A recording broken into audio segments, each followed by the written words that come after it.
right here. What's up guys, JKdiscgolf here, and today I'm going to be doing an in the bag because for some reason people like those. But yeah, I'm more than willing to show you guys what's inside my bag, what I'm throwing, what works for me, what doesn't work for me, it's still in the bag, all that jazz. But you guys are about to find out what's all in my bag. And to start off, we can talk about, I have the A series. It's been had this for like 2 years, still super awesome, just perfect bag. I have no reason to switch out yet. I like it very much. I don't really keep anything in the pockets. I have no like whale sack or rosin bag, nothing like that. Usually I keep a water bottle in there, but that's about it. I don't have a quick stick or anything like that because I'll just walk in the water because, I'm kind of like that. Because who cares? It's just water. You don't need a quick stick. But I won't shame you if you have one. I get it. You don't want to untie your shoes. All that jazz. But yeah, let's just jump in straight with it. We can start with putting putters. I've been using these for not that too long, maybe under a year still, maybe a little over a year at this point. Banger GTs. These are just the D-line. I like the groove on top. It fits right well for my thumb. And since I just kind of am focusing on that spin putt more, I feel like I can get a little bit extra spin, more consistency. It's almost like I'm throwing a typical catch and throw frisbee, and that's what I like about it, especially when I'm going for that putt. But yeah, Banger GTs. I don't really have, not really thinking of switching anytime soon. I think the Bangers are good for me. Kind of have to force spin on it because it's gonna drop. It wants to just get to that basket super straight, super stable. Love the Banger GTs. Then we go on to my other traditional throwing putters, and this is where things get a little wacky. People kind of judge me a little bit for that, but we're gonna start off with my straight. I'm gonna put quotation to that because it does not fly straight unless you put it on this much hyzer. But I have the Bullfrog. I need to get a new one if I want a straight flying putter, but I typically don't throw that shot. I know, shocking, because I just don't find myself having very much success with it. But I do have a Bullfrog in case I do want a shot like that. I need a short approach shot that I need to go straight. But yeah, I'm going to put this on thing a lot of hyzer because it kind of just flips up, goes flat, and then continues to turn right for me. It's not going to fade at all, ever, no matter how much hyzer I put on. As you can tell, this thing is warped, dented, seen a few trees before. But yeah, I'm not pulling it out too often, but it is, I'm not going to say reliable because like I said, it flips and doesn't want to come back ever. But yeah, it's still in there. I can trust it sometimes. Then this is where things get a little messy-ish, but hear me out. I've talked about it before. If you've been on the channel before, you guys definitely know what I'm talking about. My backhand overstable putter, I'm gonna go with a Razor Claw, and this is like the first run Razor Claw. As you can tell, it has got that little crack in it. I did not buy one from the mystery box. I actually got it out of a raffle, if you guys know what that is. It's on Facebook. Bought a raffle ticket, got this, love it. It's been in my bag ever since. You guys might be crazy thinking I'm throwing it, but I love it. It's kind of giving me that perfect straight to fade, no turn, just going straight, gonna fade. It's gonna be consistent. It fights that headwind, and I really enjoy it for just overstable putter shots. This is my main off the tee shot, and I'm only throwing it backhand. And this is where the mess starts, or if you believe it to be that. I bagged 2 zones, one super warped, super beat up one. This is my more straight to fade one. Then I bag a Crystal Z Flex, not Crystal, just Z Flex. I don't know why I said Crystal, but these two are my forehand putter shots. I love zones for just that nice easy flick. You can put flex on it, it's gonna come back. It's a nice overstability for me, and I really love them. It's revolutionized my sidearm approach game. If I'm gonna have to choose a backhand or forehand approach, I'm gonna go with the forehand basically 95% of the time. I will force anhyzer turnovers rather than throw the backhand. That's just what I enjoy. But yeah, this one's a little bit more straight, a little bit more kind of hold the line. Then I got the beefy boy who kind of just, he sees a lot of up shots, if I'm gonna be honest, but I really do enjoy it. And the reason I bag 2 overstable putters is one for backhand, one for forehand. I don't like the feel of zones for backhand. They're a little bit too deep for me, maybe a little too overstable as well. So that's the reason I have the Razor Claw still in the bag. So don't judge me. Yeah, and a little bit more wackiness is coming because I don't really bag a stereotypical mid-range, which is, in my opinion, fine, but people will be all crazy and say all sorts of things. But we'll go with the traditional one first. Star Mako 3. This is actually the first disc I've ever bought, so it stayed with me over the past 5 to 6 years. It's been in the bag. Got the little Kerby saying what's up. That's how I used to mark my discs. That's how you know it's old, because I definitely don't do that anymore. This basically is just straight to ride out anhyzers. If I want to just throw it flat, kind of just the glide to the right for me. Mako 3 is coming out, but I don't really bring it out too often because I just rely on my forehand for that. But sometimes I will bring this out just in case I want a little softer and land flat, no skip. Then these are my workhorses. This is my favorite disc in my bag probably, because if I throw this thing right, it's beautiful. And you guys probably know all about it. Most underrated disc of all time in my opinion.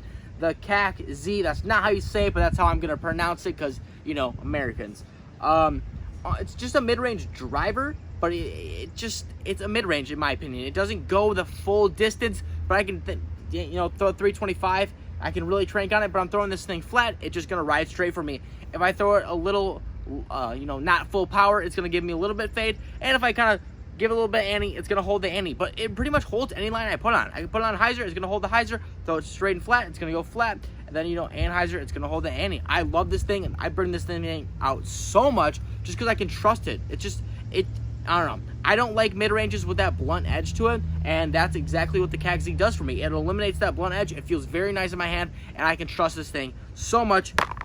Then I have just the normal CAC no Z, and I bought this thing thinking it was going to be a more overstable CAC Z. I thought it was going to give me a little bit more fade, and I don't know. This might just be the wrong one. Might just not be, might be a little awkward, but yeah, it's not more overstable at all. Actually, I think it's less overstable. I think I get a little bit more turn out this. So this is going to turn into my beat-in CAC Z for now. I might try another CAC Z if that gives me the overstability. But in all honesty, I don't really need that, because if it does come down to that, I can throw the Razor Claw just as far, if not just a little shorter, and I'll be fine. But those are the only mid-ranges I bag, and they're not even real mid-ranges. They're a mid-range driver, whatever. No hate. I love them. If you haven't tried them out, definitely recommend them, because they're revolutionized my game.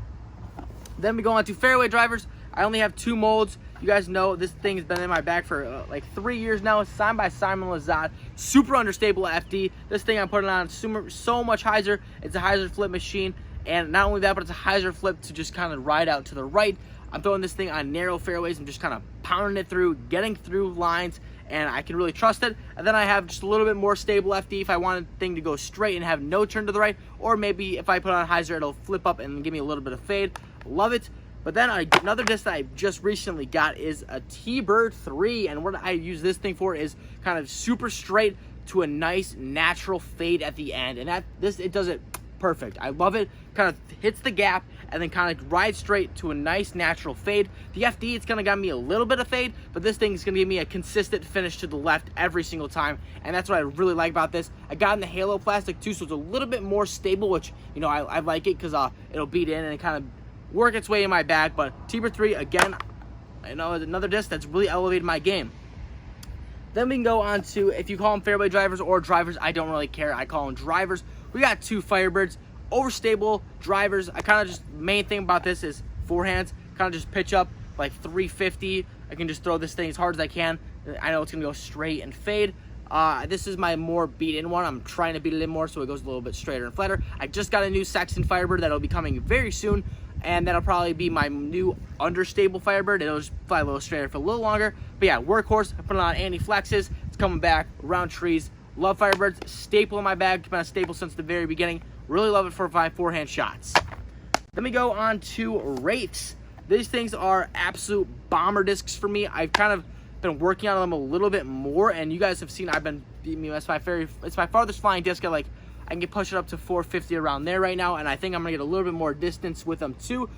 They're honestly my workhorse machines. I love throwing them. I love just bombing on them. Give them a little bit of hyzer flip, turn, and it's just giving me full flights all the way to the basket every single time. I can trust these things. I used to say that I couldn't trust Rakes because they're so touchy on angle, and I've kind of figured out myself more on which angle I got to hit at what power, and I've really liked them. Really good in tailwinds too, because I can throw them just flat, and then it just gives me even more distance. But the one thing I don't throw them thing is headwind. Look at that transition as we go into the next and final mold in my bag, and that is, everyone's got to have them, right? Destroyers. This thing's been a staple in my bag. I went from having 8 destroyers to 2 destroyers to now chilling with just 5 destroyers, as you can tell. But they all kind of, and now they're green and blue. I never even noticed that. Interesting. But yeah, they all kind of fly a little bit different, and they're also a little bit different variations as we can go down the line. We have the first run Ricky destroyers that are no longer made, because that's what I like. And this is my favorite run of destroyers. They're a little bit. They fly like Wraiths in headwind. They can fight that headwind, be overstable, have that fade, and it's a little bit beaten. I've had it for 3 years. Super good disc. I love it. Used to be my bomber. Now I'm going to Rakes, but I can always trust this thing in a little bit more wind. It's going to stay true. Then we have a 4-time Paul McBeth destroyer. Love this thing for just power forehands. It gives me a nice little S line, and it has the overstability to come back if I give it a little bit too much oat or anything like that. But I mean, it's honestly a workhorse. I've had it for a little bit. It's beaten it a little bit, so it doesn't fly like a traditional 4-time McBeth destroyer, but it's still an amazing disc. It still has that overstability. Love it for my forehand approaches. Then I have the Ricky destroyer, the new one, the Signature Series one. This thing is just pretty much just beef. If it's super headwind, or I want to really power on something, a forehand, I want it to hyzer out my hand. Going with this destroyer, it doesn't see as much flight as my other ones, but it still, gets its time for those headwinds or really power shots. Then I have an Avery Jenkins destroyer, which is I don't know, it's kind of just chilling there. It's kind of for flip up forehands where I want to go flat and then fade. It doesn't come out too often because I don't really necessarily need that shot too often, but it comes out during tailwinds and stuff like that too. And then I have kind of just it's a destroyer. I've had it for like 4 years. Super beaten. It's my actually roller disc, which is very surprising, but it's just that beaten. It's just board flat, a little bit of a belly to it, and I love it. I can crush this thing on just nice, easy roller lines, and I love it. Or the other thing I've really been experimenting with it, if I go 75% forehand hyzer flips, magic in the woods, and I really need to trust that shot, and I need to execute it more often because it's so beautiful, and I love it, and I just need to do it more often. But that is my bag, guys. That is all I'm bagging. So, it's kind of stayed true the past few years with a little bit of new discs here and there, but it's kind of feeling like an actual bag that I want to ride with for a very long time. I can trust every one of these discs, but I'm always down to try new discs. Things are in and out. You guys know me. I'm switching discs, but I like to stay true to what I got. But if you guys did enjoy the video and you like what's in my bag, or hey, you're curious why I throw something over something else, leave a comment below, and I would love to interact, see what you guys are thinking. If you guys want to see more disc golf content every single day, head over to Kerby's Disc Golf World channel. Link is in the description below. There's new disc golf content coming at you, like I said, every single day, as well as all the social media is down there as well, guys. Hopefully you did enjoy. Make sure to drop a like and subscribe if you haven't already. And as always, guys, make sure to keep throwing.